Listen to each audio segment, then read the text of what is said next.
Oh no.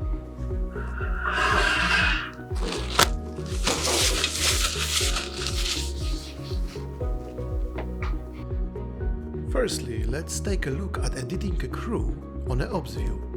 There is a new section there where you can check any airport recencies regarding the edited flight.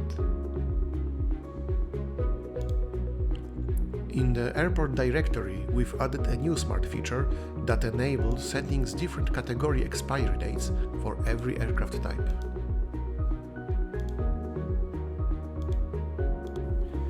If you feel overwhelmed by the number of messages in the Ops panel, we've got you covered. Now you can simply display only those messages that concerns you. And that's all. As always, you can find more in our release notes. And in the meantime, if you want to learn more about Leon, please check our LinkedIn page or YouTube channel.